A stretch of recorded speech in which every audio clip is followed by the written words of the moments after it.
Obrigada por suas palavras e daremos início neste momento à mesa redonda Crise Política e Crise Econômica, a necessidade de um projeto nacional de desenvolvimento. Sobre os participantes dessa mesa redonda, Flávio Dino, graduado em Direito pela Universidade Federal do Maranhão, trabalhou como advogado para sindicatos e foi aprovado em 1994 em primeiro lugar em concurso público para juiz federal, atuando como magistrado até 2006. De 2000 a 2002, presidiu a Associação Nacional de Juízes Federais. Filiado ao PCdoB, foi eleito deputado federal em 2006. Foi presidente do Instituto Brasileiro de Turismo entre 2011 e 2014. Foi eleito governador do Maranhão em primeiro turno no ano de 2014, com 63,52% dos votos válidos. Ciro Gomes, graduado em Direito pela Universidade Federal do Ceará e cursou Economia na Harvard Law School e professor de Direito Constitucional e Direito Tributário na Universidade de Fortaleza, Unifor. Carrega em seu currículo político os mandatos de deputado estadual, prefeito de Fortaleza, governador do Ceará, ministro da Fazenda, governo Itamar Franco, ministro da Integração Nacional, governo Lula e deputado federal. Ciro já concorreu à presidência da República por 2 vezes, em 1998 e em 2002. Passo a palavra ao presidente do Conselho, Frednan. Então, para a gente não perder um tempo, né, e aproveitar, né, esse debate, eu passo a palavra para o nosso governador Flávio Dino. Então tá bom. Então, vou passar a palavra para o Ciro Gomes, né, que vai iniciar a exposição. Né? Então... O Ciro usou aqui, vocês não acreditem, ele usou a idade, ele disse, eu sou mais velho. Aí eu tive que ceder. Eu respeito o protocolo, você é uma autoridade presente. E não é uma autoridade só porque é governador, não, é porque é uma exceção rara na vida pública do Brasil. Quero agradecer ao Conselho Regional de Economia, na pessoa do Frednan Bezerra, o privilégio do convite de repartir essa mesa com aquele que às vezes a gente está muito perto, não dá o devido valor, mas nesse universo de empobrecimento grave, ou apodrecimento, eu deveria dizer melhor, do estamento político brasileiro, o Flávio Dino é uma exceção absolutamente notável e vocês precisam protegê-lo, porque ele não só cumprirá uma missão importante no Maranhão, como já está cumprindo, mas tem responsabilidades crescentes com a vida do Brasil. Eu saúdo a você na sua terra, meu caro companheiro e amigo. Me pediram uma provocação ao redor de 30 minutos a respeito da questão política e econômica do Brasil. Eu quero cumprimentar os deputados todos, na pessoa do Otelino, que é deputado, economista, e meu conterrâneo ancestralmente. Os pais, avós, são lá da minha cidade, e ele já é um maranhense de raiz, muito fiel a essa terra que ele deu acolhida aos seus ancestrais. Eu tenho pedido aos auditórios que me distinguem com a sua atenção para ser um pouco chato, porque é muito importante que a gente entenda algumas coisas. A redemocratização no Brasil produziu uma extraordinária vitalidade na sociedade civil nacional brasileira. Mas isso aconteceu de um jeito absolutamente fragmentário, porque nós redemocratizamos o país e não temos projeto nacional de desenvolvimento. Desde então, nós estamos todos reunidos para enfrentar fogueiras graves, era a redemocratização, era a superinflação, eram, enfim, momentos tormentosos que nos obrigaram sempre a correr para apagar fogo e não percebemos ou não tivemos o direito, até precisamos adiar o debate na medida em que, para redemocratizar o país, por exemplo, nós precisamos somar os comunistas, os democratas liberais, etc., etc., e se a gente fosse discutir economia política, modelo de Estado, que tipo de Estado nós temos com relação com a economia, o dissenso imediatamente apareceria e nós precisávamos de um consenso grande para restaurar a democracia. Não está nada errado, só que de lá para cá, isto produziu um monstro.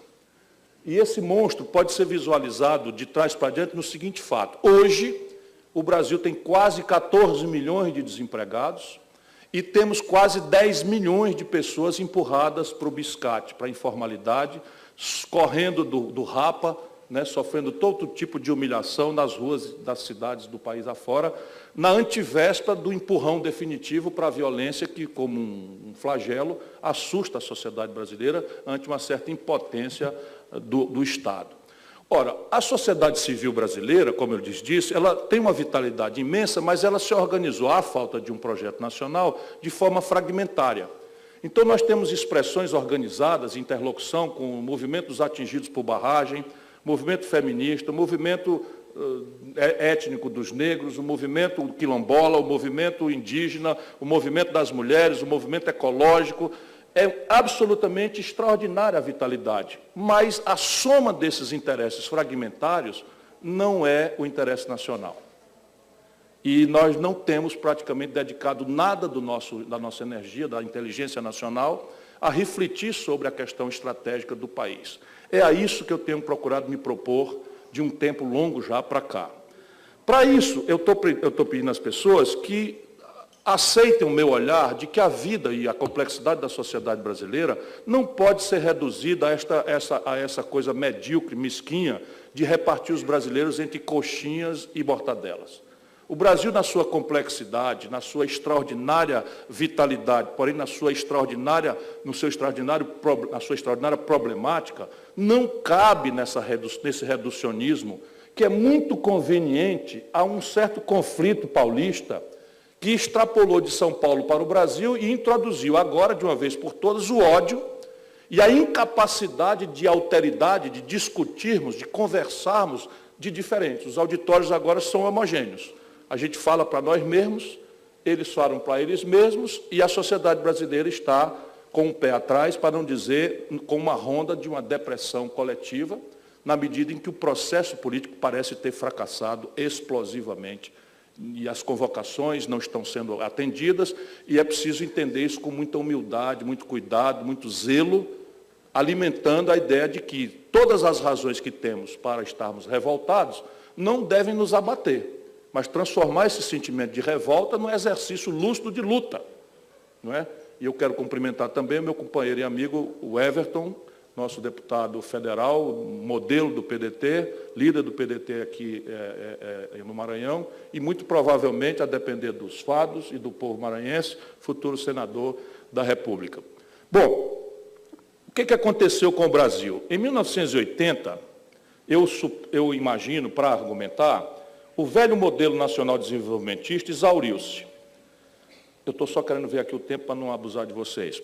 O velho modelo nacional desenvolvimentista, então, mas nos legou algumas coisas importantes. A mais grave delas, a mais relevante delas, na minha opinião, é que o Brasil saiu do nada de uma economia rural de subsistência que extraía seus excedentes na monocultura do café lá para baixo e da cana-de-açúcar aqui para cima, em meras 4 décadas. Nos transformamos na 15ª economia industrial do planeta. Portanto, não há defeito genético na nação brasileira. Quando nós nos ordenamos sob uma hegemonia moral e intelectual, ainda que a história de rupturas, de violência, de mortes e de instabilidade política seja a regra no nosso país, o país ordenou suas energias e nós saímos do nada para virar a 15ª economia industrial do mundo. Este modelo, ao produzir a 15ª economia industrial do mundo, morreu e deixou os escombros de algumas imprevidências dele próprio. Uma delas foi a superurbanização, que na mesma década, no mesmo período, 3 décadas, o povão que morava 80% no campo, migrou para a cidade atrás do emprego com carteira assinada, com salário decente, que o sinal industrial mandava dizer, especialmente lá para baixo, para o Sudeste, onde se concentrou a indústria de base nesse velho modelo. Naturalmente, diante de economistas, eu estou sendo telegráfico, porque vossas mercês dominam muito melhormente do que eu essa história. O que importa agora é de que esse modelo, ao morrer, nos legou os escombros e o desafio do novo desenho. Qual é a tragédia? Acontece em 80, onde nós estávamos agarrados na luta pela redemocratização. Não tínhamos nada, como eu já comentei aqui, que dourar a pílula, dizer que o dinheiro que era de longo prazo e barato, com que financiamos nossa industrialização e a infraestrutura correlata, mudou de perfil, eletronizou-se, virou smart money, dinheiro que arbitra em tempo real, né? Como quem joga um videogame em Wall Street, bilhões de dólares se transferindo para arbitrar ganhos especulativos de curto prazo, destruindo balanços de pagamentos, erodindo, derretendo moedas mundo afora. Este dinheiro era a premissa, o barato de longo prazo, era a premissa de um país que adia eternamente o desafio político, que não é trivial, de construir sua própria poupança doméstica. O desenho de poupança doméstica no Brasil, ainda como lá, segue precariamente baixo. Só para vocês terem uma ideia, a formação bruta de capital da China, nesse momento, vai a quase 45% do PIB chinês. Na prática, o chinês produz 100, come 55 e guarda 45 para jogar a traquitana do ano que vem. No Brasil, no melhor momento do Lula, nós tivemos 17% do PIB de formação bruta de capital. Hoje está derretendo para 13%. Ou seja, nós estamos comendo, lato sensu, não é? 87%, está sobrando 13%. E estamos drenando 11% para servir a dívida. Então, não tem de onde vir desenvolvimento. E essa é a realidade. Tem uma turma do PT que se zanga comigo, mas na hora da eleição, eles já deviam saber que eu não mudo de lado. Eu tenho uma história longa já. E eles odeiam discutir as coisas, e vão ter que ter paciência, porque esse período agora não é eleição. Esse período agora não é negócio de simpatia, esse período agora é da gente reunir e pensar o que está acontecendo com o país, como é que nós chegamos no fundo do poço que nós chegamos, e como é que, pior, mais gravemente, como é que saímos disso. Pois bem, o Brasil, de 1980 para cá, não existia Lula, nem Fernando Henrique, nem suas bandas em 80, o Brasil, de 80 para cá, cresceu pífios 2% ao ano em média. 2% ao ano em média. Vamos tomar a relevância disso. O Brasil coloca 2 milhões de rapazes e moças, mais ou menos, por ano no mercado de trabalho, ainda, sendo um país muito jovem, e o Brasil foi obrigado, neste período, a disputar com produtividade com a globalização, arbitrado por um consumidor brasileiro que tem notícia do bom, bonito e barato e quer ter acesso a ele. Resultado prático, automação, robótica, mecanização, simplesmente produz um outro tipo de desemprego estrutural, que é o gatão da meia-idade, né? O orador que vos fala, desempregado, com dificuldade de retreinamento e de reinserção no mercado de trabalho. Se a gente não cresce, essa gente não tem outro destino, a não ser isso, 14 milhões de desempregados, 10 milhões de informalidade. Qual é o regime previdenciário que funciona com uma base demográfica dessa natureza, se a premissa da incidência previdenciária é a relação formal de trabalho? E aí você vai para os atalhos, né, desconsiderando o eixo estratégico que merece e necessita de uma consideração. Houve 2 exceções a esta média, que puxaram essa média para cima, mas a história do Brasil, desse período de 80 para cá, é de estagnação. Flávio, o governador, o Brasil, em 1980, representava 1% do comércio mundial com 130 milhões de habitantes.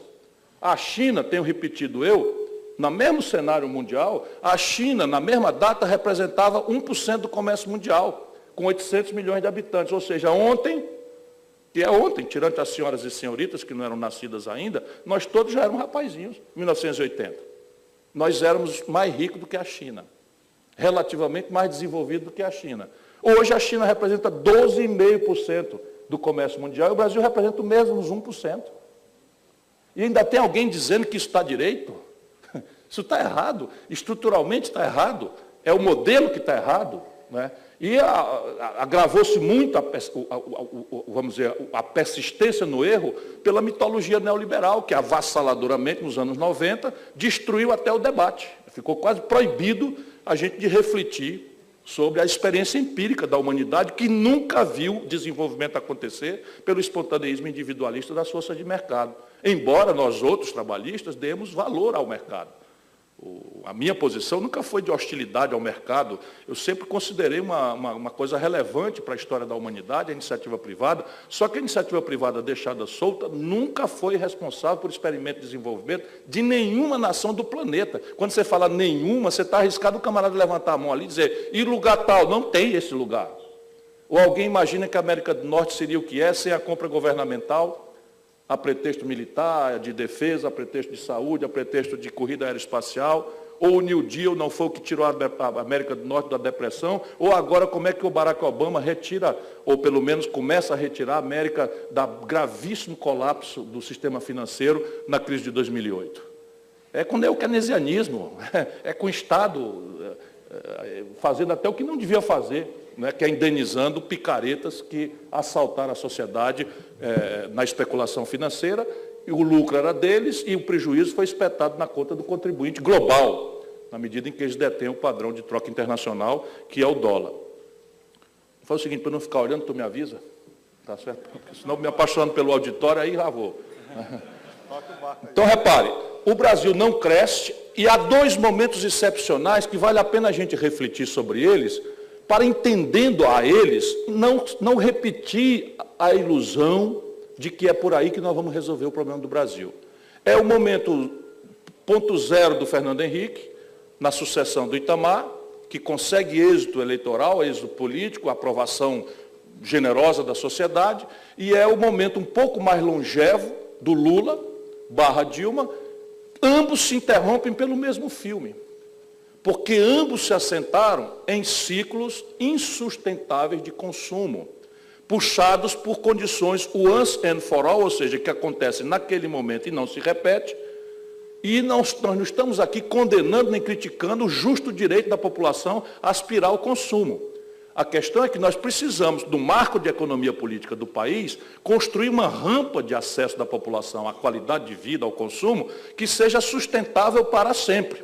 E o que tem acontecido é assim, quando nós interrompemos o imposto inflacionário, nós transferimos uma brutal quantidade de dinheiro para o povão, que antes era espoliado pela inflação, que no Brasil não era uma doença da moeda, como no mundo inteiro e nos manuais de economia. No Brasil era uma negociata. Eu fui governador e eu criei, por lei, uma conta única hospedada no banco público, por lei. Todos os saldos do Estado do Ceará eram depositados nessa conta e caiu no saldo médio, e eu indexava isso diariamente, overnight. De maneira que, muitas vezes, o Ceará teve uma receita adicional maior do que o fundo de participação e do que a receita do ICMS. Que dia que eu ia querer, se não fosse uma sólida convicção ideológica, o fim da inflação? Acertei com os funcionários que a maior despesa do Estado, reajuste trimestral, com base em reposição de 100% da inflação, ou seja, a minha receita era indexada diariamente e a minha principal despesa indexada trimestralmente. Aí é moleza. Né? Então, quando nós cessamos esse imposto inflacionário, esse dinheiro ficou na mão do povo, que, desconfiado da que a mamata é só para ganhar a eleição, vai ao consumo, vai comprar as coisas e a prestação fixa e não sei o quê, papapá e tal, e o resultado, o país não tem aquele dinheiro para pagar aquele padrão de consumo. Especialmente, e isso nós precisamos introduzir na nossa variável popular de reflexão, pelo fato crescentemente dramático de que nosso modo de vivência, nosso modo moderno de vivência é referido a um padrão de consumo globalizado, cujas características nós não temos para produzir. Seja por complexo financiamento, seja por escala, seja gravemente por tecnologia. Quantas dessas pessoas nesse auditório não têm celular? Todo mundo tem, todos importados. 80% do valor de um carro parado aí fora, ainda que montado, sei lá, aqui em Pernambuco, sei o quê, importado. Toda a química fina dos nossos remédios, dos meios de diagnóstico médico, importado. As fibras das roupas das mulheres e dos homens que dobra e joga na gaveta do avião e não amassa, tudo importado. Toda a eletroeletrônica, toda a informática, tudo importado. E esse modo de consumo felicitante, ele não é produtível com as nossas condições locais de empreender, assim postas como estão, e nós estamos piorando. E aí, repare bem, com o Fernando Henrique, deu-se a explosão de consumo, felicitante, transforma-se um projeto que poderia ser de reforma, de desenhar um novo projeto nacional, num microprojeto de poder, troca-se o desenho institucional do país por uma eleição e quebraram, dando passagem ao outro bloco de poder que era liderado pelo Lula. Aqui é preciso entender um pouco mais complexamente, porque o fenômeno foi mais longevo e mais consistente do que o do Fernando Henrique, que foi quase uma fraude. No caso do Lula, não foi uma fraude, mas igualmente insustentável. Por quê? Porque se baseou, nós estamos entre economistas, e a gente precisa ajudar o povo a entender isso, que parece economês, mas é um assunto essencialmente popular. Por que que o Lula consegue expandir fortemente o consumo popular no Brasil? Fortemente, por dois fenômenos. Um fenômeno tem a ver com um componente especulativo na taxa de câmbio. E aí abro um parênteses, entre os economistas não precisava abrir, mas há estudantes aqui, pessoas e tal. O câmbio não é um assunto que a gente possa deixar só para os brancos conversarem. Por quê? Porque nós descobrimos com o real que a proporção do valor da nossa moeda com o dólar mexe com todos os preços da economia. Por quê? Porque o povão não compra dólar, mas o povão come pão. E se der certo, domingo come uma pizza. Pão e pizza é trigo, e o Brasil não compra trigo, não produz trigo com suficiência. Então nós temos que comprar trigo com dólar. Quando o Lula entrega o governo para a Dilma, nós estamos precisando de R$ 1,75 para comprar $1 de trigo. Quando a Dilma é derrubada, nós estamos precisando de R$ 4 para comprar o mesmo dólar de trigo. Resultado, o preço do pão e da pizza sobe. O povão não compra dólar, mas toma remédio. Se eu disse aqui que 78%, 80% da química fina são importados, eu precisava de R$ 1,75 para comprar $1 de Tilenol, quando o Lula entregou para a Dilma. E quando a Dilma foi derrubada, eu precisava de R$ 4 para comprar o mesmo $1 de Tilenol, o preço do Tilenol e de todos os remédios subiu. O povão não compra dólar, mas anda de ônibus. Aí os prefeitos tudo estressados, porque ônibus, o principal insumo da passagem é diesel. Nosso país adotou a estúpida política de exportar petróleo bruto barato e importar derivados de petróleo em dólar. Eu precisava de R$ 1,75 para comprar $1 de diesel, passo a precisar de R$ 4 para comprar o mesmo $1 de diesel, o preço da passagem sobe. Lembra das manifestações de 2013, que começaram a derrubar a Dilma? Eita, me ferrei. Não, mas eu vou terminar. Então, repare bem, eu sou socialista, eu divido meu tempo contigo. Não faça isso. Nós precisamos ajudar o povo a entender isso. Então, quando o Lula entrou, o dólar estava, o que seria o valor de hoje, a R$ 9,20. Vocês imaginam, o dólar hoje está R$ 3,20. Na data, o Lula tomou posse, o dólar estaria equivalente hoje a R$ 9,20. Se o dólar sobe, a gente empobrece, perde a capacidade de consumo. Se o dólar cai, a gente ganha a capacidade de consumo. Então, o dólar deslizou de 9,20 para 1,75 e criou uma espécie de conforto consumista que parecia ser para sempre. Este é o primeiro lado da coisa. O segundo lado é que, como a China estava bombando, os produtos tradicionais do Brasil experimentaram preços nunca vividos no mercado mundial. Nós estamos vendendo, quando o Lula entregou para a Dilma, uma tonelada de minério de ferro por $190. Quando a Dilma foi derrubada, a mesma tonelada estava sendo vendida por $38. Quando o Lula entregou para a Dilma, nós estávamos vendendo um barril de petróleo por $110. Quando a Dilma foi derrubada, o mesmo barril estava sendo vendido por $30. E assim sucessivamente.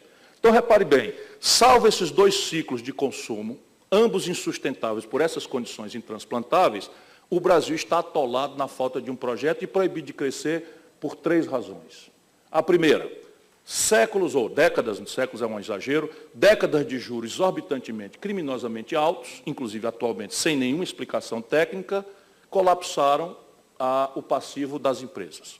Então, hoje, o Brasil está proibido de crescer porque as empresas nacionais brasileiras não estão fazendo caixa, não estão faturando o suficiente sequer para pagar a prestação vencida do banco. Segundo, há um colapso na conta pública. Salvo exceções, e o Maranhão, na mão do Flávio Dino, é uma das raríssimas exceções, a Federação Brasileira e o Centro de Poder da União quebraram. Só para vocês terem ideia, o que está orçado para investir esse ano, e o orçamento no Brasil é mais uma peça de ficção do que realidade, o que está orçado esse ano é a União Federal investir 33 centavos de cada R$100 do PIB.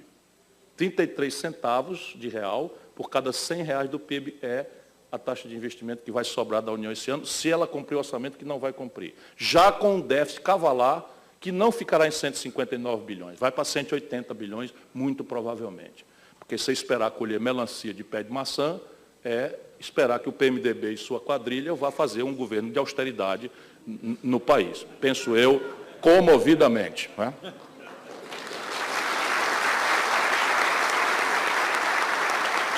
Mas os estados e municípios, São Paulo toca a receita corrente líquida abaixo da despesa corrente líquida. São Paulo. Por que já não apresentou os sintomas disso? Porque por essas estranhezas, né, não quero desrespeitar os ilustres magistrados aqui presentes, mas por essas mirabolâncias do judiciário brasileiro, São Paulo obteve um liminar do Supremo Tribunal Federal, individualmente, um ministro, e passou 8 meses sem pagar a dívida. Assim, simples assim. Quer não? 8 meses sem pagar a dívida? Só São Paulo teve isso. Mas Rio quebrado, Rio de Janeiro, Minas quebrado, Rio Grande do Sul quebrado e mais 14 estados com receita corrente líquida menor do que a despesa corrente líquida. Resultado, vão sobrar entre todos os estados e municípios R$ 1,22 de investimento para o ano de 2017. Só para vocês terem uma ideia, de 1,50 que vai sobrar, nós vamos servir a dívida 11% do PIB brasileiro. Então, tem 1,5% de investimento, 11% para servir a dívida. E, por fim, o Brasil está proibido de crescer porque qualquer crescimento, pífio que seja, exacerba a dependência do capital externo. Agrava o desequilíbrio externo, cujo sintoma é desvalorizar a moeda, gerar uma miragem de inflação, em que nós estamos atirando com taxa de juros para aperfeiçoar a estupidez nacional coletiva. Se este diagnóstico for correto, a terapêutica pula com exuberância e eu deixo para o governador Flávio Dino, enfim, dar sequência a essa reflexão. Muito obrigado por sua atenção.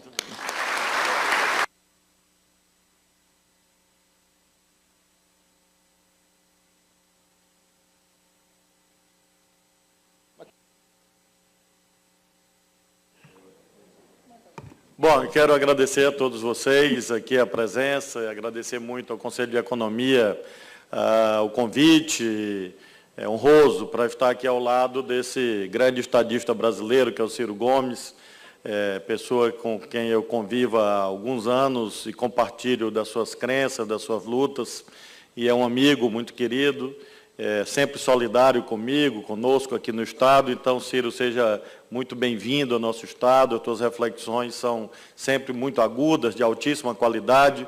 Tenho certeza que todos ficamos tão felizes que vamos até te aplaudir de novo agora.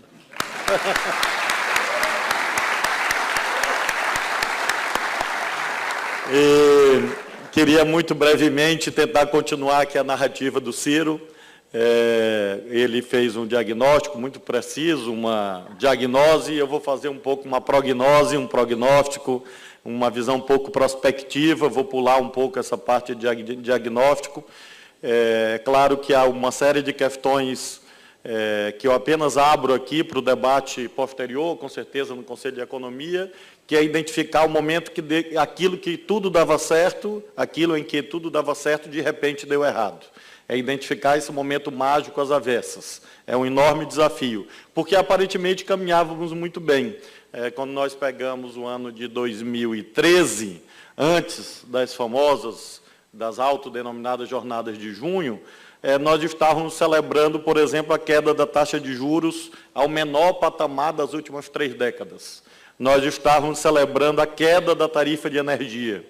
Nós estávamos todos alegremente, ou quase todos, é evidente que havia alguns dissensos, celebrando as desonerações fiscais, sobretudo o empresariado celebrando alegremente as desonerações, porque supostamente a soma disto, mais algum tipo de desvalorização cambial moderado, então praticado, seria capaz de fazer a retomada do ciclo do crescimento econômico. Então, você eliminava a demagogia, o populismo cambial da paridade 1 para 1, que quebrou o país e desindustrializou o país em muitos momentos. Você readequava o câmbio para uma relação mais justa, para possibilitar trocas, você fazia desoneração fiscal e você fazia queda da taxa de juros e desonerava o insumo básico, qual seja a energia elétrica, para que o capital privado pudesse alavancar um novo ciclo de crescimento.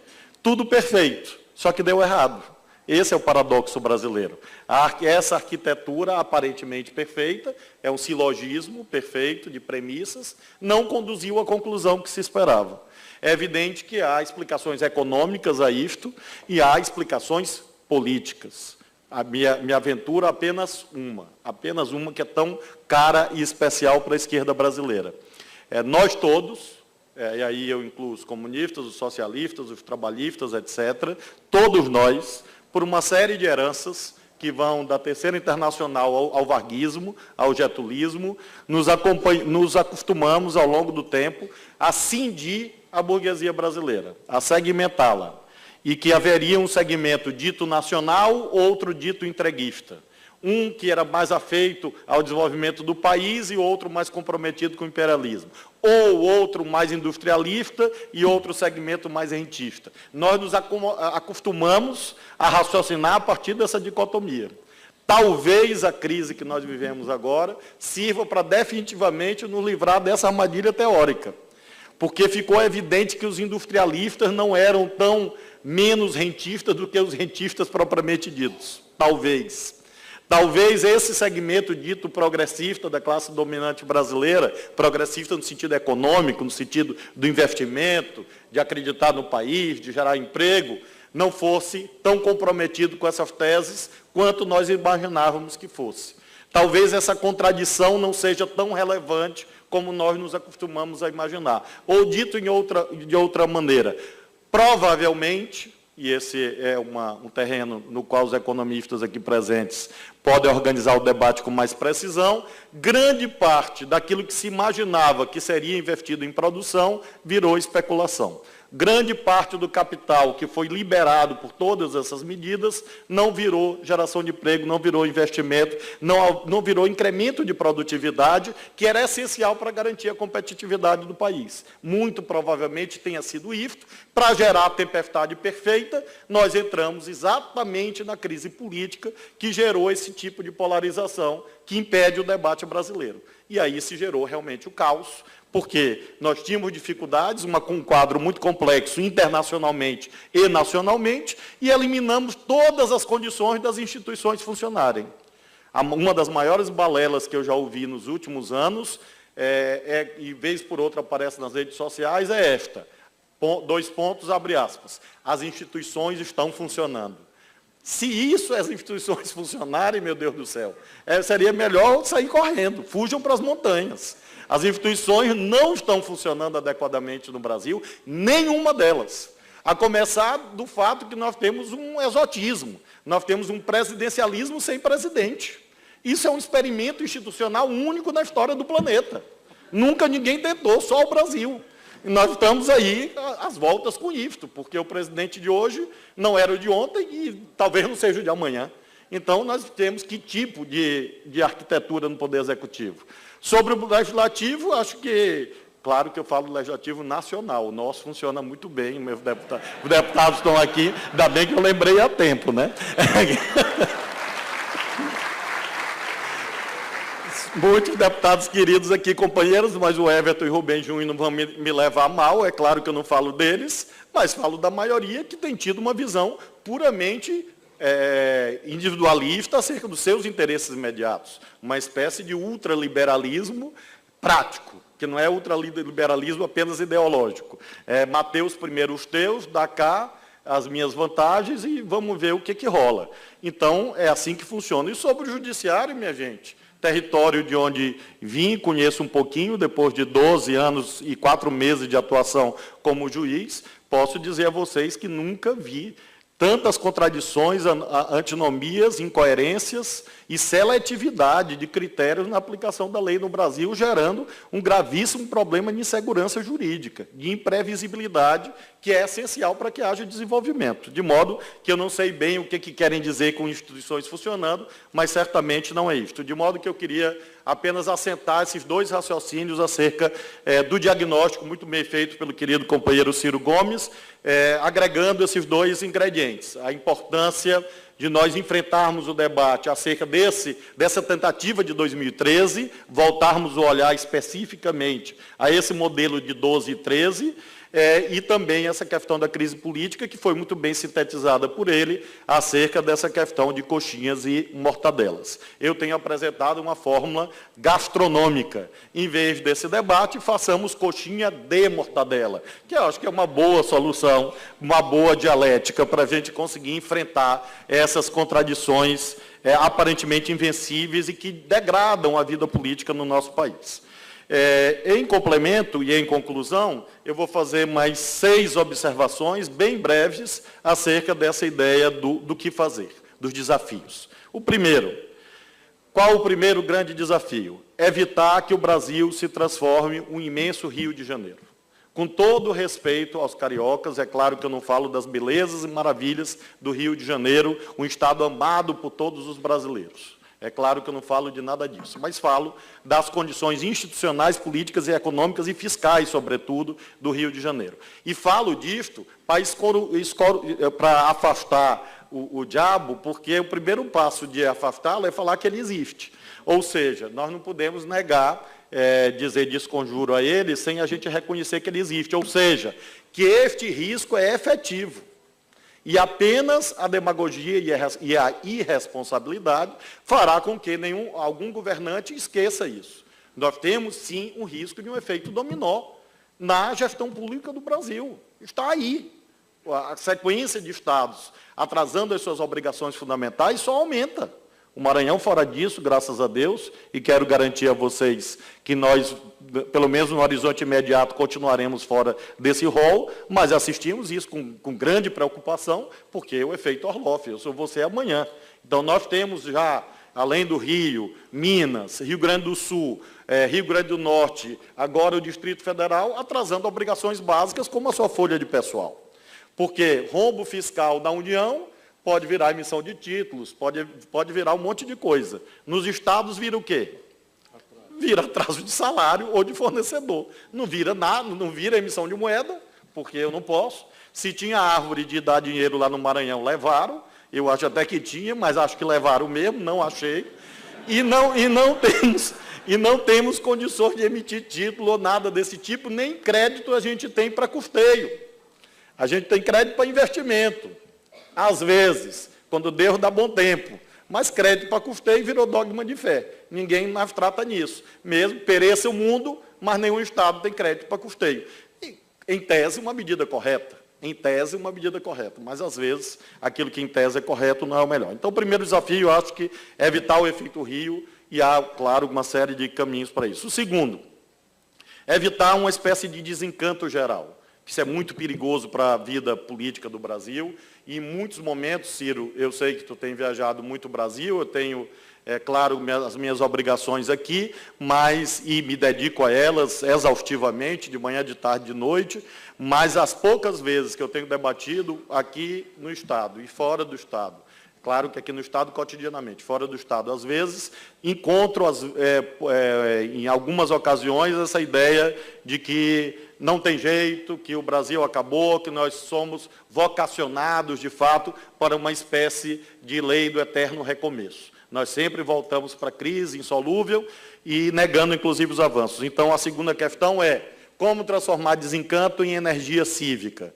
E isso depende de momentos como esse, para que a gente não elimine as condições fundamentais para a retomada do crescimento econômico, que são as condições subjetivas. Senão, nós vamos ficar às voltas com o tal teorema de Thomas, as profecias que se autocumprem. Se a gente acreditar que, de fato, não haverá um novo ciclo de investimento e de geração de emprego, o que acontecerá amanhã? Não haverá um novo ciclo de investimento e geração de empregos.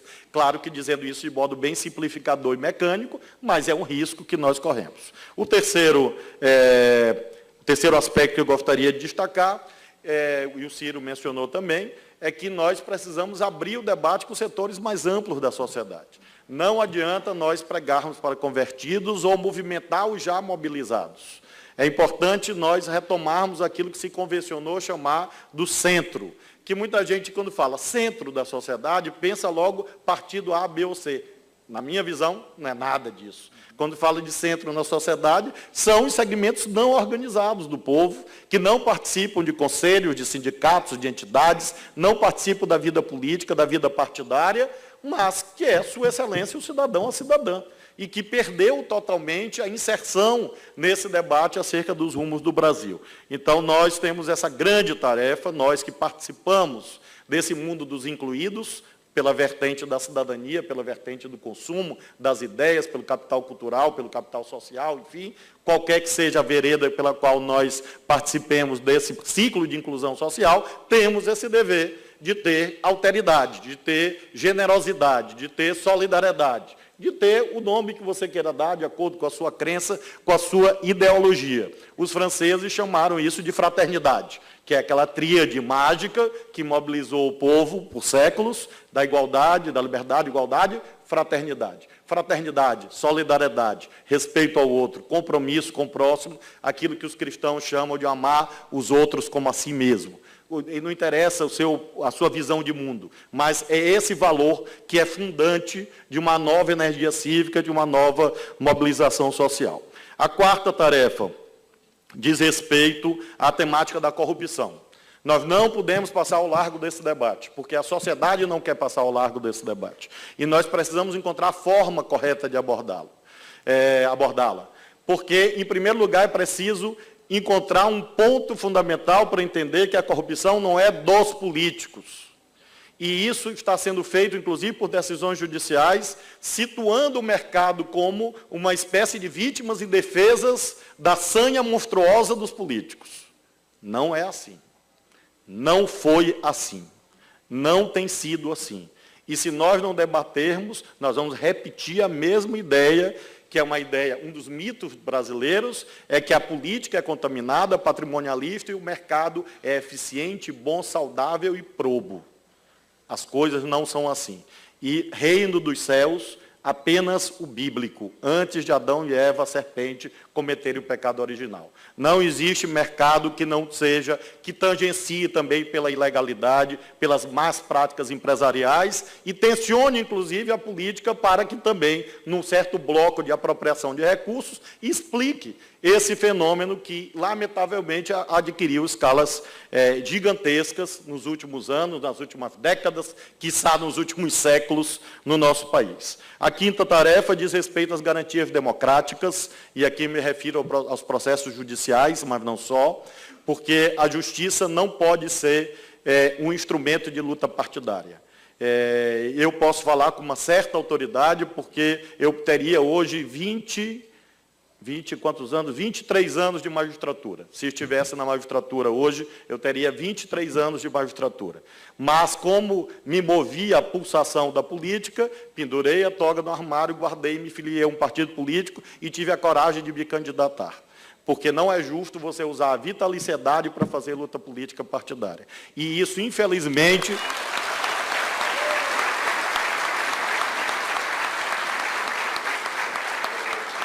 E isso, infelizmente, não está ocorrendo no Brasil. Decisões judiciais absurdas. A mais recente foi esta de impedir uma universidade de dar um título de doutor honoris causa para o presidente Lula.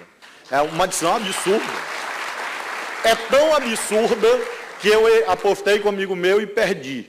Eu disse, não dura 24 horas. Aí eu disse assim, uma semana. Ele disse, não dura 24 horas. Meu amigo estava certo, em menos de 24 horas ela foi cassada. Mas antes ela percorreu todas as manchetes do mundo como um instrumento de luta política, de luta ideológica. E é isso realmente que eu acho que é fundamental nós entendermos que se o juiz veste a camisa de um dos times, ele deixa de ser juiz.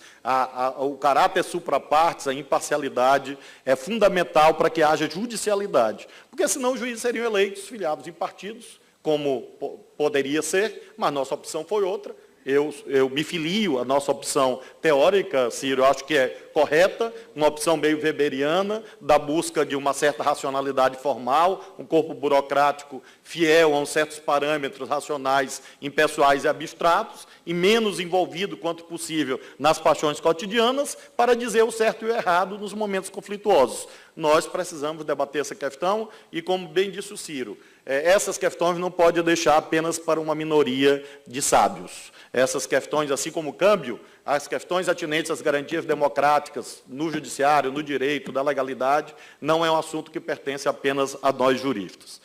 O sexto e último ponto que eu queria falar diz respeito ao programa, que o Ciro vai falar aqui também, eu tenho certeza. Eu tenho feito uma alusão, que é ao mesmo tempo uma homenagem, uma blague, ao nosso querido camarada Vladimir Lenin, que há 100 anos atrás conduziu a Revolução Russa. Então, eu tenho feito essa alusão a ele, um pensador muito arguto, um grande estadista. É evidente que essa ideologia do dia a dia, da luta política do dia a dia, se encarrega de afastar certos pensadores, certos escritores das nossas reflexões, mas, neste caso, eu lembrei das teses de Abril, do nosso querido camarada Lenin, quando, numa conjuntura muito difícil, há exatamente 100 anos atrás, ele lançou este texto, em que ele condensou um programa político em 3 palavras: paz, pão, terra.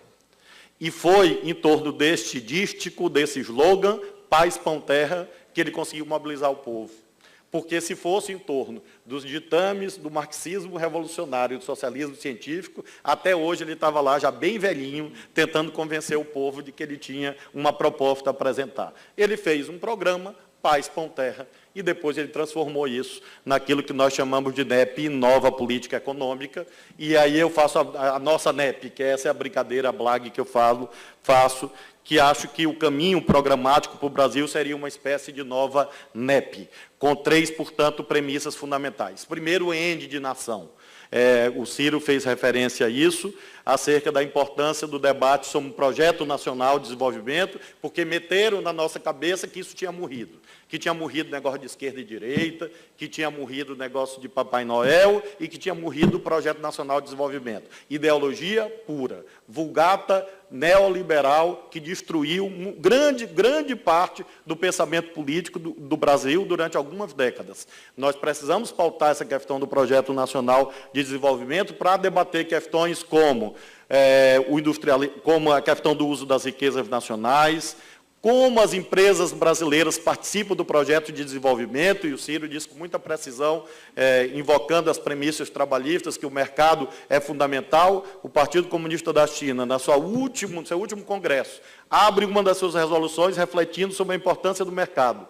O Partido Comunista da China dizendo, o mercado não é uma invenção do capitalismo, o mercado é uma invenção da sociedade. A questão, portanto, não é a existência ou não de mercado, mas sim como ele é organizado e regulado. Então, hoje, praticamente, ninguém pode negar, teoricamente, a existência do mercado.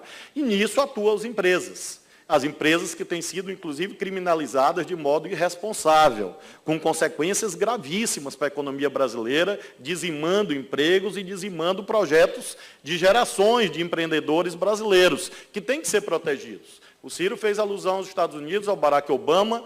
Vejam o que aconteceu nos Estados Unidos. 2008, a grande crise do capitalismo, Obama com muita ousadia, a meu ver até passando um pouquinho do ponto, se empenhou na salvação de Wall Street e do sistema financeiro dos Estados Unidos. Ele não criminalizou as empresas, ele garantiu a continuidade das empresas, tirando uma ou outra agência de classificação de risco que não tinha mais nenhuma condição de elas próprias obterem algum rating A ou B para continuarem a funcionar. Mas ele preservou as instituições empresariais, as marcas empresariais dos Estados Unidos. Aqui no Brasil a gente faz o contrário, a gente quer matar todo mundo e destruir todos os setores econômicos, tanto que nós geramos um modelo institucional torto. Nós importamos a delação premiada e o acordo de leniência ao mesmo tempo, do direito norte-americano. A delação premiada para descobrir os ilícitos, a roubalheira, e o acordo de leniência para preservar as empresas. Nós temos 300, mais ou menos, delações premiadas e 0 acordo de leniência, ou 1 ou 2 acordos de leniência. Então, você pega as delações premiadas e destrói tudo, como se isso fosse a salvação do Brasil. Então, acho que essa questão nacional, assim como a da soberania científica e tecnológica, tem que ser debatida. É de educação, porque é uma tradição, inclusive, trabalhista, e tenho certeza que, no meu sistema de crenças, Leonel Brizola e Darcy Ribeiro estão muito felizes ouvindo esse debate, porque a educação é o debate que permite que nós pautemos o ponto nodal de uma sociedade justa, que é a temática da igualdade. Em nome do combate à corrupção, como única bandeira, acaba por se obscurecer as relações assimétricas e a esperteza de quem ganha dinheiro no rentismo, por exemplo. E a educação é a forma, lembrando lá da fórmula leninista do Paz, Pão, Terra, a educação é a forma de você tematizar a questão da igualdade. Por isso que nós estamos, Ciro, fazendo, inclusive, aprendendo muito com o Ceará, fazendo um programa educacional muito ousado, muito atrevido, muito corajoso, muito impetuoso, que inaugura uma escola a cada 2 dias e que incomoda tanto as elites dominantes do Maranhão, que se ocupam de todos os dias de tentar desconstruir o programa, porque eles sabem que esse programa é o caminho de emancipação definitiva do Maranhão, de todas as oligarquias e coronelismos do nosso Estado.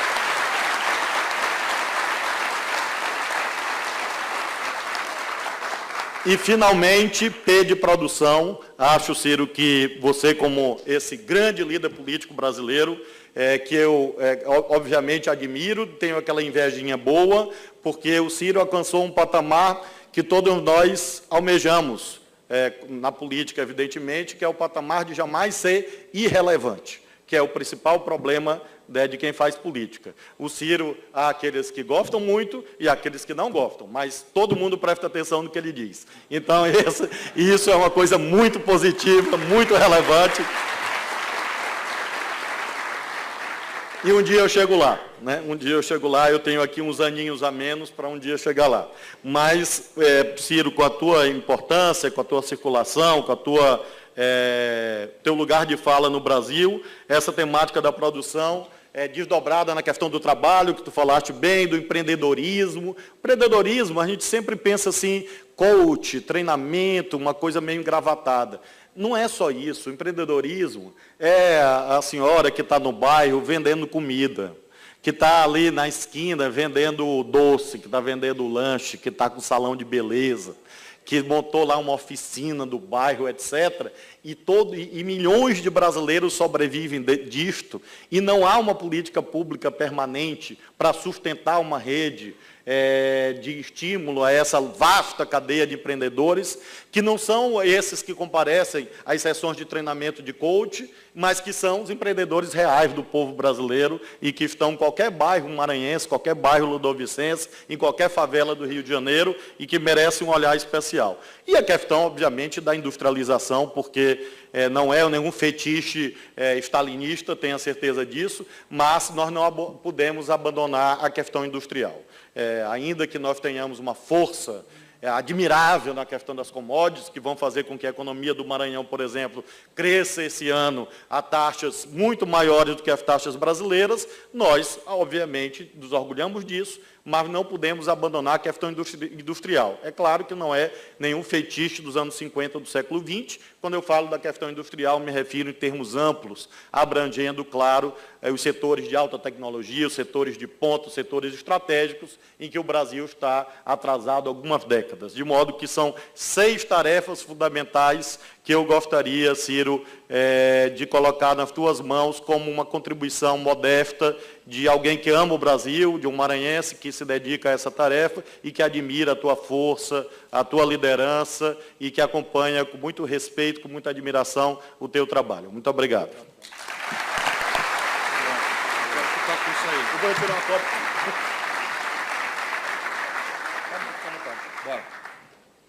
Deixa o Ciro falar da receita. Porque o Ciro foi sabido, ele fez o diagnóstico e diz, agora, Flávio, dá a receita. A sorte é que eu tinha aqui uma receita no bolso, vocês viram, né? A sorte é que eu sou seu admirador e lhe conheço. Agora, Ciro, todo mundo quer ouvir a tua receita aqui. Eu estou usurpando o presidente, estou fazendo a primeira pergunta. Eu acho que sistematizadas brilhantemente, com a capacidade que eu preciso aprender de síntese, né, e de tradução mais simples, a pista do que o Brasil precisa fazer está aí. Para dar, entretanto, coerência metodológica ao diagnóstico, eu quis apenas ser fiel ao tempo, confiado que haveria uma volta.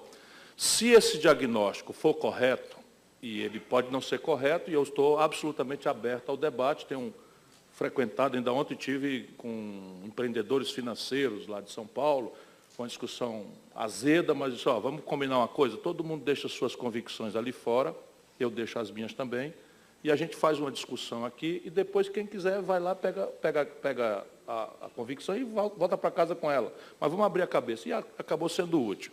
Então, repare bem, o que é que eu advogo? O Brasil precisa celebrar um novo projeto nacional de desenvolvimento.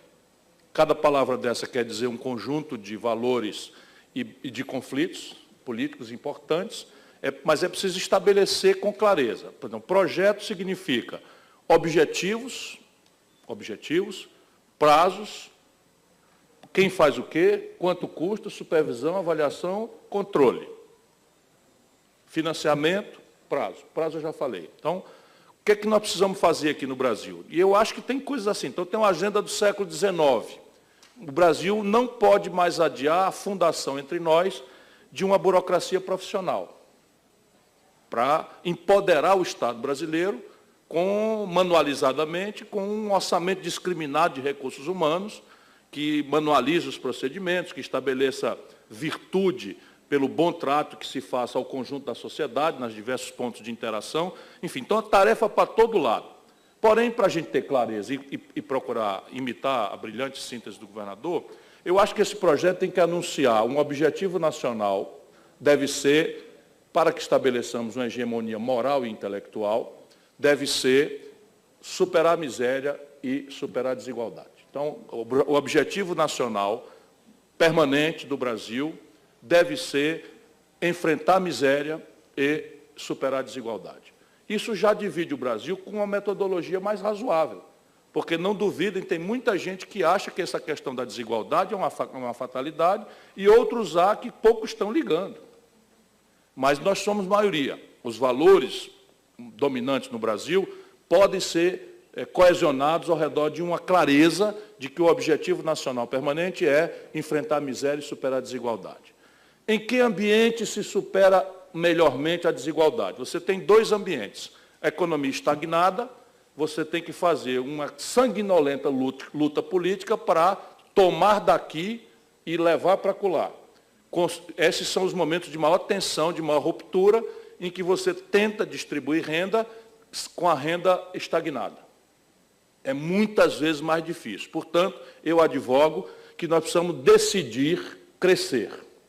E aí alguém, especialmente em ambiente de economistas, pode dizer assim, mas e é assim, é voluntarista e tal? Não, não é voluntarista. Mas o Brasil hoje, desde uma certa madrugada de 1999, o crescimento econômico é uma consequência, é um efeito colateral desejável, porém improvável, dada a trempe de economia política que tenta, pela única vez na história da humanidade, colocar a gestão da macroeconomia e da economia política brasileira num certo piloto automático, imune aos políticos, né? Que é câmbio flutuante, superávit primário e meta de inflação. Se a trempe for essa, esqueçam o crescimento. Não tem crescimento. Por quê? Porque quando a gente cresce, tem a doença holandesa. Desgraçadamente, nossa agropecuária, nossa mineração, melhora um pouquinho de preço, elas faturam pesados superávites. E ao faturarem pesados superávites na conta com o estrangeiro, elas valorizam o real e destrói a competitividade sistêmica da indústria. Em 1980, o Brasil tinha 33% do seu produto industrial tirado da indústria. Por que a indústria? E eu vou já voltar a ela. Porque a indústria é que agrega valor, é que paga melhores salários, a indústria é que paga melhores impostos. E o nosso modo moderno de vida tem muito a ver com serviços pós-industriais, mas ainda temos uma agenda do século XX que é uma indústria. Hoje, a proporção da indústria nacional brasileira no PIB caiu a irrisórios 8%. É o valor que nós tínhamos em 1910. E minério de ferro, produtos de baixo valor agregado, do agrobusiness, não pagam a conta do desenvolvimento industrial. Essa conta não fecha, pela desigualdade de valor agregado, pura e simplesmente. Então, você tem que ter clareza disso, e aí crescer a economia é uma decisão que nós temos que tomar e, honestamente, dizer o seguinte, que ao tomarmos a decisão de que vamos crescer, daí resultarão tensões, contradições, custos, ameaças e oportunidades.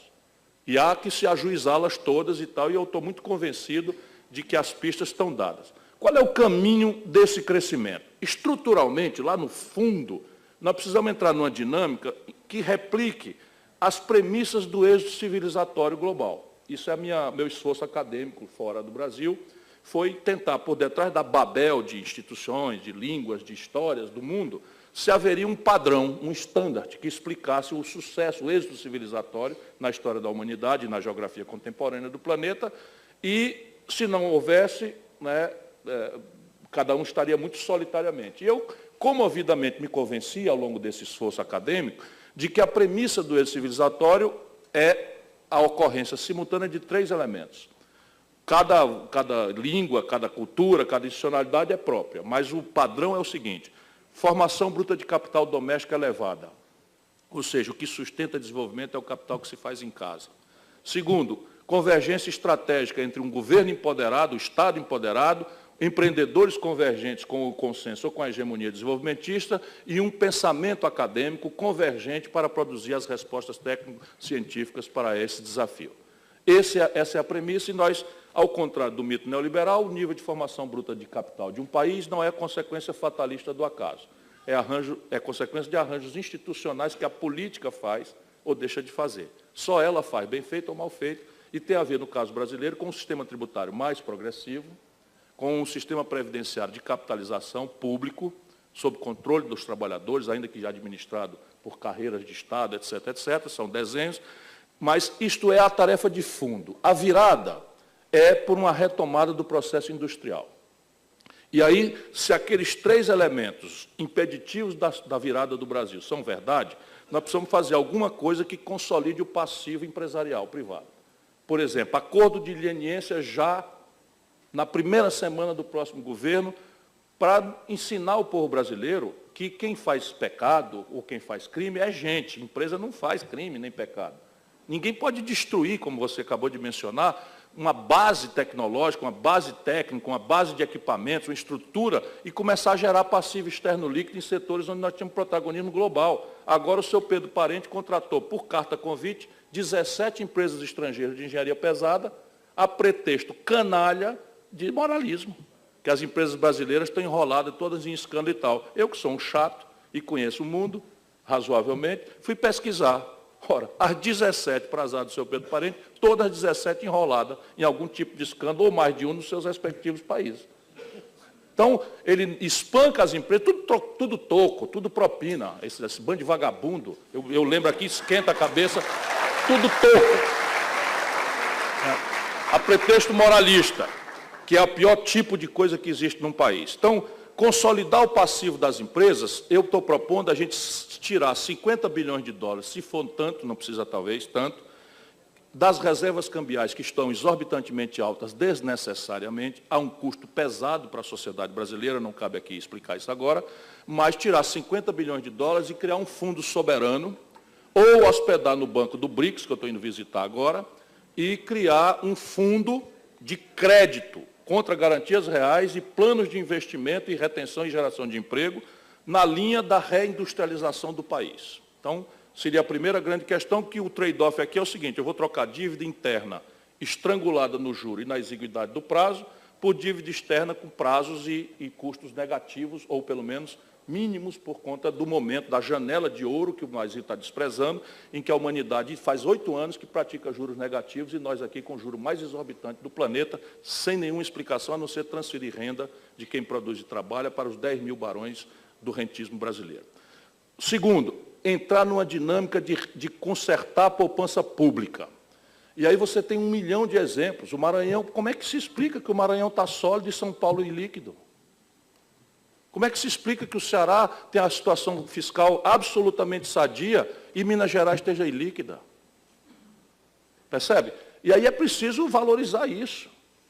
E aí uma das questões que tem que ser feita é consolidar o passivo dos estados, mediante uma coisa de equidade. Ou seja, eu não posso beneficiar estados em detrimento daqueles que fizeram o sacrifício e que fizeram o ajuste. Mas, para retomar o investimento, eu vou fazer um prêmio aos estados para incrementar a sua taxa de investimento, na proporção do que eu vou consolidar o passivo dos estados, não é? Mediante um conjunto de médio e longo prazo de providências. Mas eu cansei de dizer isso para a presidenta Dilma, porque isso também é essencial para o desenho institucional da relação presidente-Congresso Nacional.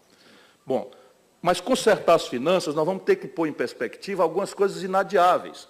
E o Flávio Dino, gênio como é, de novo matou uma charada. Quer dizer, nós chegamos ao poder, liderados pelo PT, na ilusão de que nós íamos ganhar o mercado financeiro, o Roberto, o João, o Zé Disseu chamasse o João, eu falo com o João. Eu falo com o João, digo, ô Zé Disseu, quem é esse João? Disse, o João Roberto. Disse, tu já está chamando o homem de João, rapaz. Entendeu? Chegou tudo novo rico, achando que o céu era perto e tal, não sei o quê, e deu nisso daí. Nós precisamos resolver essa questão, né, de que tipo de modelo tributário nós queremos. Só 2 países do mundo, o Brasil e a Letônia, não cobram imposto sobre lucros e dividendos. Só 2. Qual é a explicação para isso? O Brasil, o Ceará, cobra 8% de imposto sobre heranças. Rio de Janeiro, quebrado, cobra 4%. Aqui, 7,5%. Não tem milagre. Quem é que deve contribuir mais? Não é? E você faz faixas de isenção. Então, você tem esses 2 movimentos. Não é?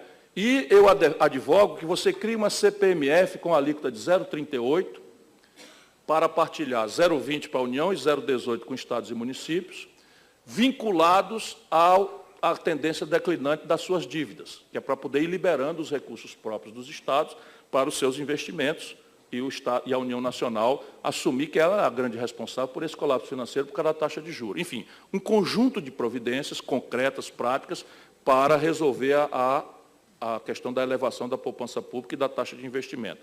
E, por fim, o processo de reindustrialização do país, por blocos, ao invés de eleger arbitrariamente, fisiologicamente, mediante propina, favorecimentos inexplicáveis, você tem 4 grandes blocos que saltam aos olhos, porque o dinheiro já está sendo gasto, porque o hiato tecnológico não é tão grave, salvo num dos 4, e porque você tem, vamos dizer, um mercado doméstico relevante, sob o ponto de vista global, que dá uma escala de partida bem razoável, que tem que ser complementada por uma atitude de política externa. Quais são os 4 blocos?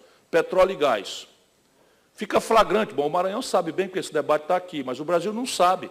Qual é a razão do Brasil exportar petróleo bruto e não verticalizar 100% do seu refino e depois partir para a agregação de valor na petroquímica, com polímeros, novos materiais, etc., etc., por um conjunto absolutamente inovador de incubadora de empresa, de venture capital, que a gente fala em inglês, não é por pedantismo, é porque nem sequer o correspondente tem, que é esse tipo de capital que financia o jovem empreendedor, inovador, egresso da universidade, incubadora de empresa, para você ir formando uma nova burguesia nacional a partir da juventude brasileira, porque, vamos dizer, que restaura a coisa. Então, o complexo industrial da saúde.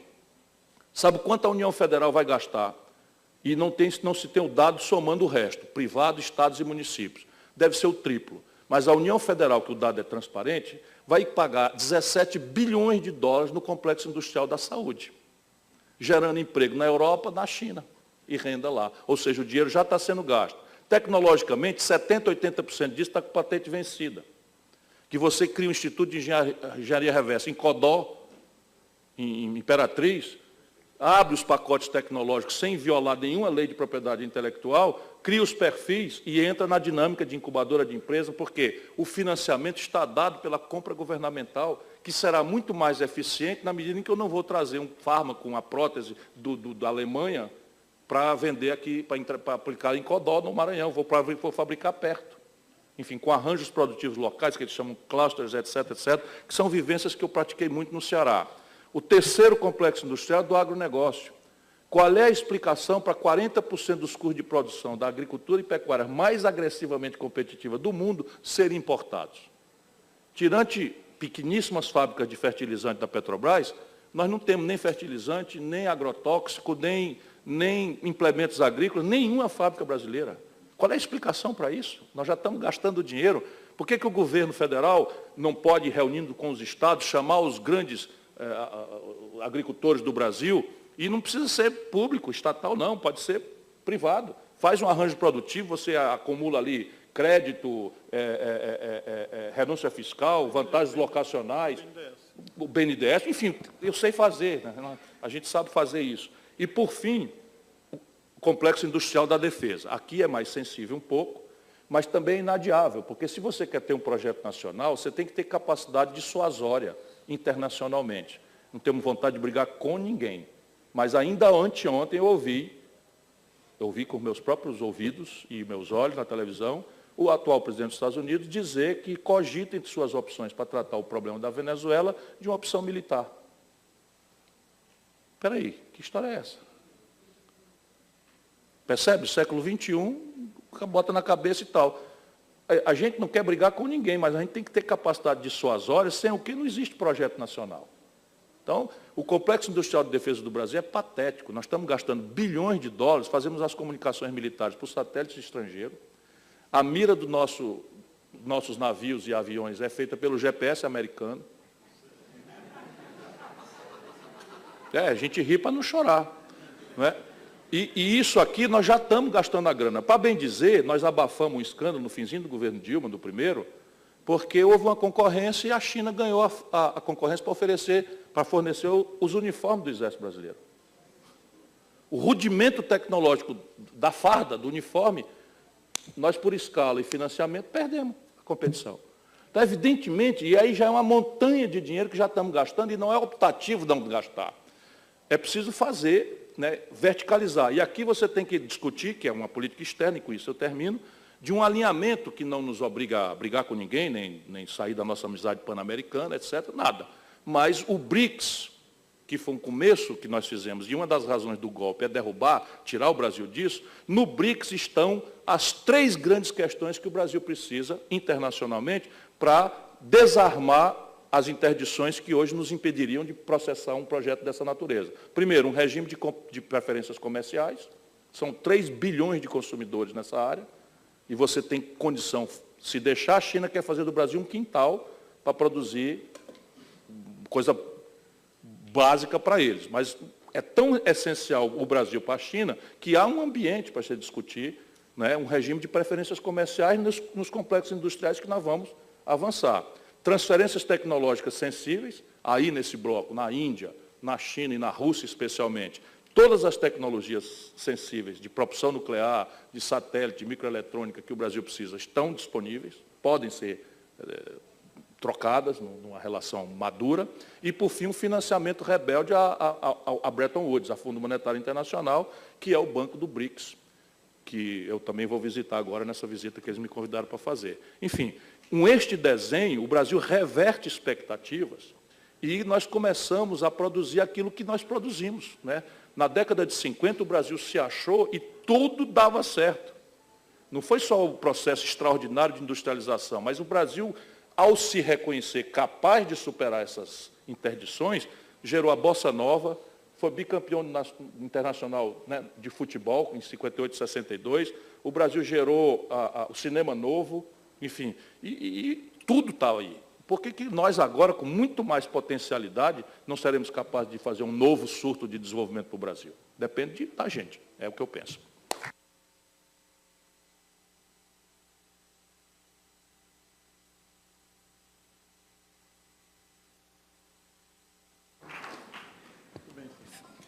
Sim, para a gente já está melhor adiantado no horário, né? Já até ultrapassamos a agenda do Ciro. Não, mas só para fechar, né?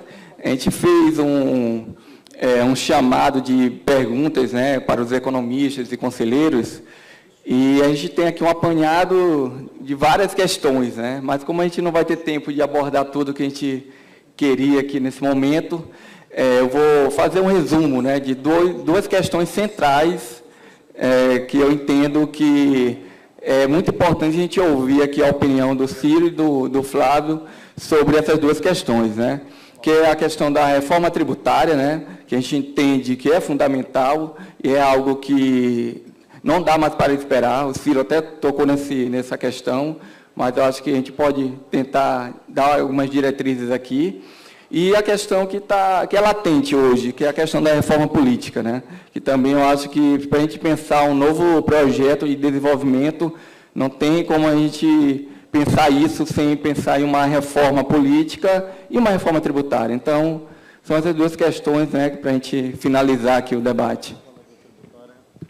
Vou dividir aqui com o Ciro, porque eu sei que ele vai falar da tributária. Eu concordo, progressividade, imposto sobre eliminar a desoneração a isenção de lucros e dividendos e taxação de heranças, né? Aliás, taxação de heranças é uma coisa que os capitalistas fazem, né?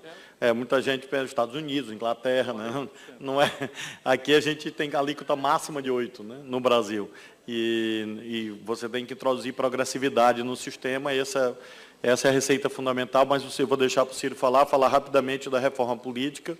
Acho que Fred, não é muito importante, de fato, essa reflexão com economistas, porque nada mais político do que a economia é política, são opções discricionárias feitas pela sociedade, claro que com cientificidade, a partir de certos parâmetros teóricos, mas são opções políticas e, para isso, você precisa conjugar aquilo que se chama das forças de mercado, empreendedorismo, enfim, aqueles que articulam os investimentos privados, mas em arranjos institucionais que dependem de uma vida saudável, de uma vida institucional saudável no Brasil, que é o que nós sempre tivemos dificuldade e perdemos quase que completamente nos últimos anos. Nós praticamente dizimamos as condições de ter uma vida institucional que ajude o Brasil.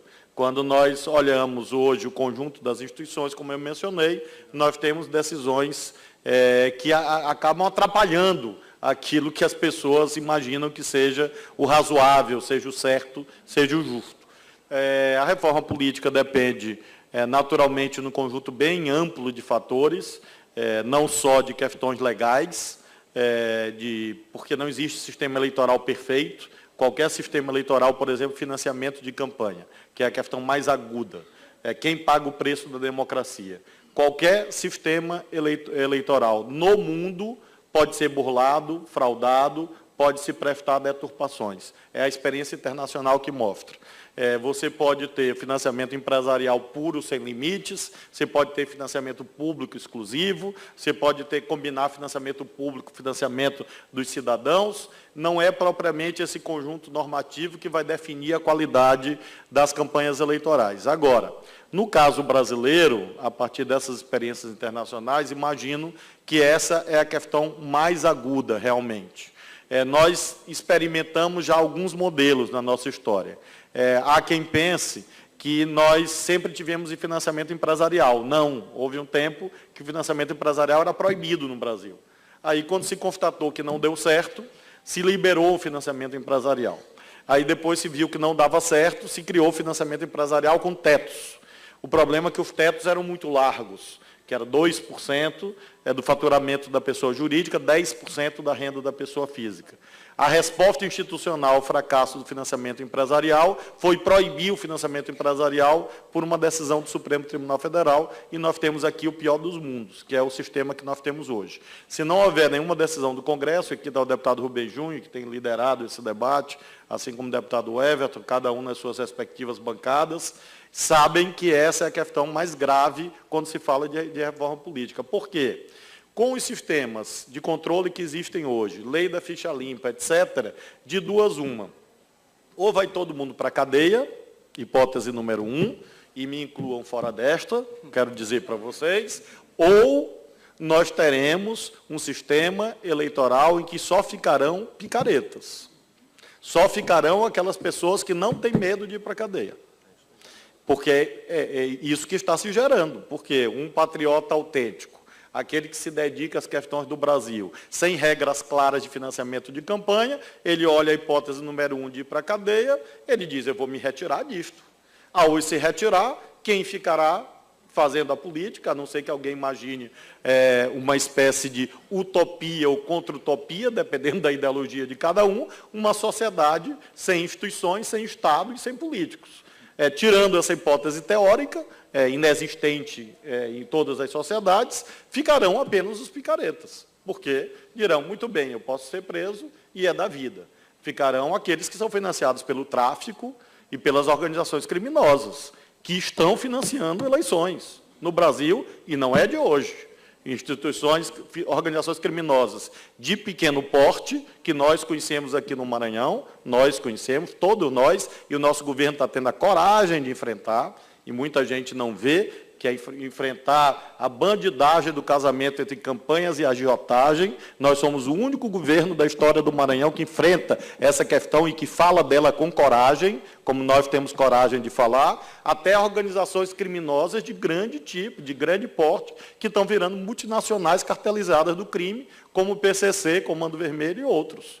Então, serão esses os atores do processo político do Brasil, se a gente não tiver regras sobre financiamento de campanha. Digo isso para finalizar, porque é muito simplificador você dizer assim, o país precisa de tanta coisa, para que botar dinheiro público em campanhas eleitorais? Que é uma certa vertente do debate. Ora, ou é isto, ou que sempre foi feito de modo ilícito, infelizmente, por muita gente, ou será isto, ou nós teremos esse cenário em que ficarão os picaretas, os traficantes, os bandidos, dirigindo o país. Quer dizer, mais ainda, em larga medida. Então, acho que essa é a questão mais aguda e nós temos que, acho que os conselhos de economia têm uma grande contribuição, a sociedade civil de um modo geral, para tirar este tema apenas do debate dos políticos. Porque se ficar apenas na mão dos políticos, sempre vai ser uma decisão vista como ilegítima, como se fosse um privilégio, e não algo necessário para que o país funcione, minimamente. É claro que nós temos que diminuir os custos de campanha, nós temos muita coisa errada nas campanhas eleitorais, coisas que são inaceitáveis em campanha eleitoral, e tudo isso transita pela reforma política, e acho, Ferdinand, que a partir daí todas as demais questões podem ser resolvidas. Eu sou adepto do sistema proporcional, e finalizo realmente, já sei que já falei demais, e nós temos outro evento que eu vou, com muita alegria, atender o convite dos companheiros do PDT, apenas para dizer que eu defendo o sistema proporcional, porque ele é aquele que valoriza os votos de todas as pessoas. Se nós temos um sistema de distrital, significa dizer que pessoas que votaram não foram representadas. O sistema proporcional permite que, em larga medida, mesmo que a pessoa vote no candidato que perdeu, de algum modo o voto dele foi útil para alguma coisa. No caso, para eleger alguém do partido dessa pessoa em que você votou, ou da aliança política que você votou. Não é a utilização ótima do voto, ou seja, não é exatamente aquilo que o cidadão queria, porque ele votou em Rubem Júnior e elegeu o Dutra. Mas o voto dele não se perdeu. Ele não conseguiu eleger o Rubem Júnior, mas ajudou a eleger o Dutra. No sistema distrital, vamos imaginar, por hipótese, sistema distrital puro, de um distrito com uninominal, com uma vaga, disputa lá o Rubem Júnior e o Dutra, e o Dutra tem 51%, o Rubem Júnior tem 49%. Os 49% de voto de Rubem Júnior foram jogados no lixo. Ele é um sistema injusto. Ele cria cidadãos que não serão ouvidos minimamente. Por isso que eu defendo o sistema proporcional e acho que a questão mais aguda é a questão do financiamento de campanha. E com isso eu encerro minha participação, agradecendo o Conselho de Economia, agradecendo todos os companheiros, companheiras, amigos e amigas que aqui estão e, sobretudo, ao Ciro. Muito obrigado a todos.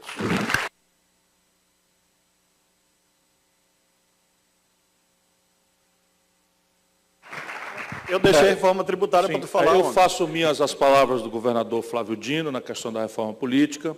Acrescento apenas uma provocação que tem sido a minha grande tarefa nesse momento brasileiro, é de que nós, brasileiros, precisamos entender, especialmente nós letrados, que não existe uma engenhoca institucional, não existe uma coisa de legislação internacional comparada, não existe nenhum intelectual genial que inventou um negócio em que democracia funcione sem cidadão treinado e ativo na construção da sua relação com a sua representação. Então, essa grande ilusão de que uma reforma política vai nos salvar da contradição de uma democracia de baixo exercício cidadão, de baixo treinamento, porque essa é a nossa realidade. A realidade brasileira é que o mais longo período de vivência democrática, tirante o período do imperador Pedro II, que foi, não diria democrático, porque era um império, mas foi um momento de maior estabilidade na nossa história, e era um iluminista, tinha ali o poder moderador, que ele exerceu com grande moderação, mas tirante esse período, a história brasileira é uma história autoritária, violenta, de rupturas e antidemocrática. Nós detestamos ver isso no espelho, mas nós precisamos ter essa clareza, porque nós não seremos salvos da contradição de uma cidadania de baixo exercício, de baixa perenidade no exercício de acertar, errar, na construção da representação política, por qualquer tipo de engenhoca. Nenhuma. Eu, por exemplo, pouco estou ligando se é isso, se é aquilo. Faço minhas a palavra do Flávio Dino. Nós éramos deputados, nós dois colegas, e veio uma missão da Alemanha, onde o voto é distrital misto, que em tese eu defendo, mas vieram para examinar as maravilhas do sistema eleitoral brasileiro, proporcional, porque eles anotaram no mundo que era o sistema que mais dava caminho à renovação, enquanto na Alemanha o distrital misto está com a média superior a 70 anos de idade e renovação inferior a 10% a cada eleição. Portanto, cada país vai ter que construir suas coisas. O que nós precisamos realmente ponderar, também eu estou provocando, é esta relação entre dinheiro e política. O poder econômico, compatriotas meus, irmãos queridos nordestinos e maranhenses, o poder econômico é um dado irremovível da realidade. O poder político em vida comunitária é um dado irremovível da realidade. E esses poderes vão se relacionar. Sempre. A única coisa que nós podemos fazer em relação a isso é dar radical transparência, luz, e transformar esta relação num dos elementos vetoriais de informação da decisão de votar do cidadão. Então, se eu, por exemplo, estou defendendo que o país precisa entrar numa dinâmica de reindustrialização, qual é a imoralidade de um setor industrial apostar numa campanha como a minha? Não precisa ser corrupto, fisiológico, toma lá da cá, que isso é só uma boa cadeia resolve. Não tem engenhoca que resolva. O Helmut Kohl, um dos maiores estadistas do século XX, unificou a Alemanha por cima das evidências todas do seu partido e da sua turma na Alemanha, de que não cabia, porque havia grandes problemas pelas assimetrias estruturais da Alemanha Oriental com a Alemanha do Coisa, saiu da política no ostracismo por esculhambação de campanha. E é aquilo que ele está dizendo. Eu, por exemplo, já tinha me afastado da política. A última eleição que eu disputei foi em 2006. Faz 11 anos que eu não disputo eleição, porque enchi o saco de véspera de eleição e pedir dinheiro para picareta, e o camarada tratar você com... Sabe, é muito... Eu ia dizendo, muito desagradável isso. Né? Então, veja bem, isso é um problema fundo. Agora, na eleição do Trump nos Estados Unidos, chegou à Suprema Corte Americana a discussão se o poder econômico pode se expressar na eleição sem qualquer tipo de limite. Portanto, essa questão da deformação da democracia pelo dinheiro é mundial. E a Suprema Corte, em linha com o direito anglo-saxão e com a moral luterana, que entre eles é dominante, disse que sim, disse que não, que ninguém pode opor qualquer restrição ao poder econômico, porque ele é uma inerência ao direito de livre expressão, que, por sua vez, é cláusula pétrea. Isso é a moral deles. A nossa moral dominante é mais fácil um camelo passar no fundo de uma agulha do que um rico ganhar o reino dos céus, né? Que é a moral católica. Isso é uma metáfora, mas aqui nós temos esse olhar pecaminoso, né, da relação de dinheiro e política, nós temos que resolver isso. O resto, qualquer engenharia pode ser tão boa quanto aqui o que o Flávio colocou, e eu concordo com ele. O sistema tributário brasileiro não pode ser reformado, meu presidente, se nós não somarmos a ele a questão da Previdência. Porque o que aconteceu no Brasil? Dois fenômenos. Um fenômeno é, especialmente no Fernando Henrique, há um galope explosivo do endividamento do setor público. Só para vocês terem ideia, eu fui ministro da Fazenda do Itamar e dia 1º de janeiro de 95, em 1º de janeiro de 95, eu passei o Ministério da Fazenda para o Pedro Malan, com a posse do Fernando Henrique. Naquela data, a carga tributária brasileira era de 27% do PIB e a dívida pública era de 38% do PIB. Nós levamos 500 anos de história para fazer o Brasil Brás, petróleo Brás, siderurgia Brás, eletricidade Brás, estrada Brás, etc., etc., assentando numa dívida externa e sua contrapartida interna, que nos deu um endividamento de 38% do PIB nacional.